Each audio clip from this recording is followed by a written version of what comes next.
today I'm just going to show you a cool little hack for how you can switch out your regular old triad major arpeggios with a shape that you might be really familiar with.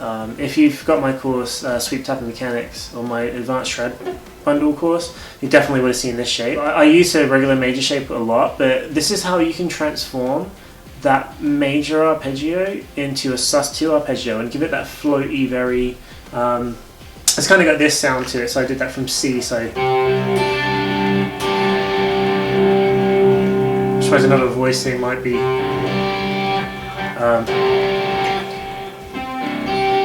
I've not got distortion on right now, so it's not going to be that clear, but I'll call it the emo chord. There's a very floaty sound. Really beautiful chord, I absolutely love it. I use it all the time.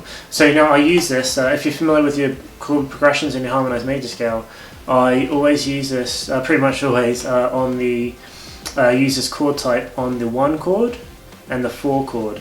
So say if we're in like C major, I'll use it like 1 chord, 2, 3, 4. So when we go to F major, I'll often go 1 chord. Sorry. And what I'll do quite often, this is a little bit out of the scope of this video, but when we're on the 4 chord, because Lydian lives over the 4 chord, what I might do is actually kind of throw my sharp 11 in there on my tritone. So you get this kind of sound. Right, I'll always use that on the 4 chord.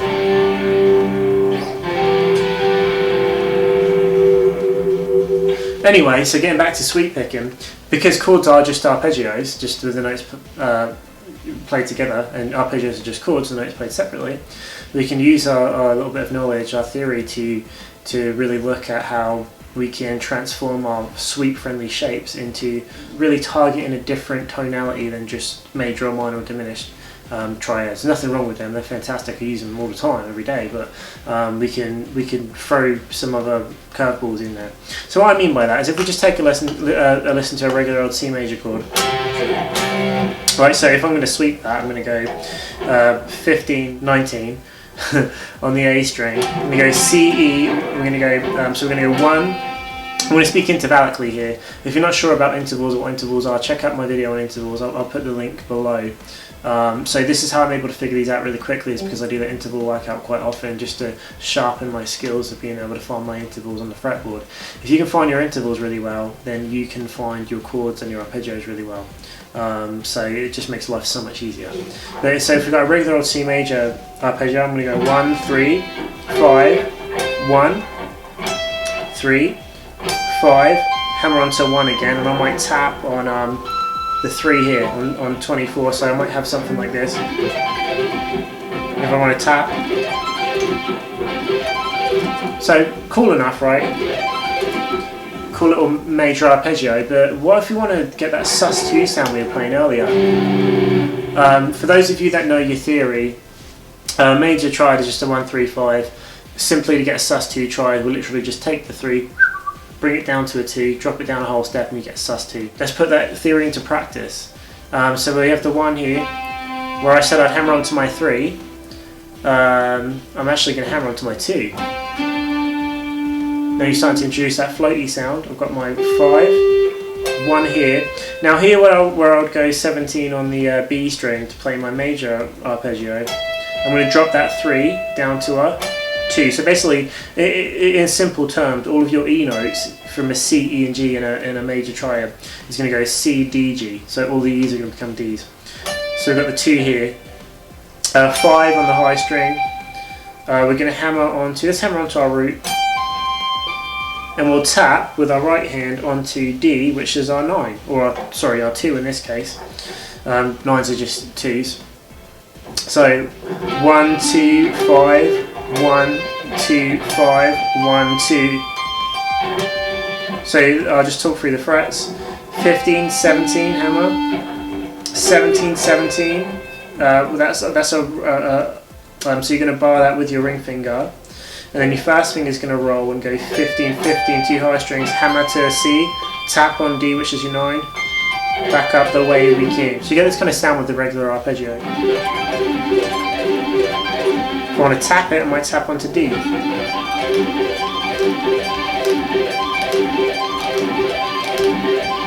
They're really pretty.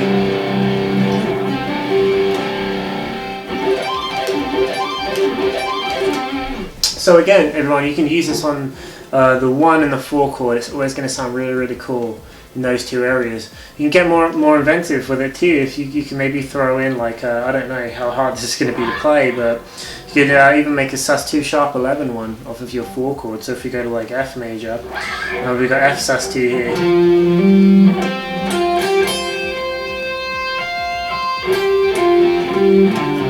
Right? Oh, sorry.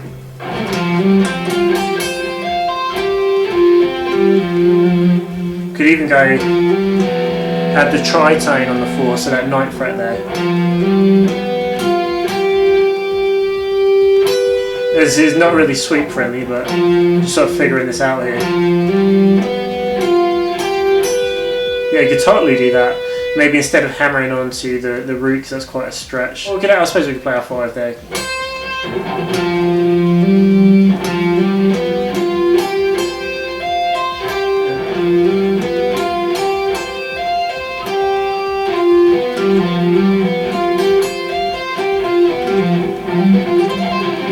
My point with this whole video is just the better you know your intervals on that fretboard, the more interesting arpeggios and sweeps that you're going to be able to do, so you can just have way more fun with it.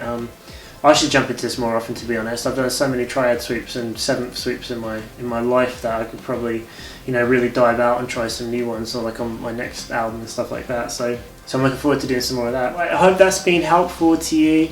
You can actually go below to the link below and get your free sweep picking course. Speaking of triads, it's a free sweep picking course, and you can see how I actually sweep across the whole neck. Hyper Sweep Mastery, you can get that again at the link below. So I hope you enjoy that. It's got all the tabs in there and everything, and all the theory behind it too, so I think you might enjoy it. Much love, everyone. Peace out. Make sure to subscribe. I've got a bunch of videos on here for you. Much love.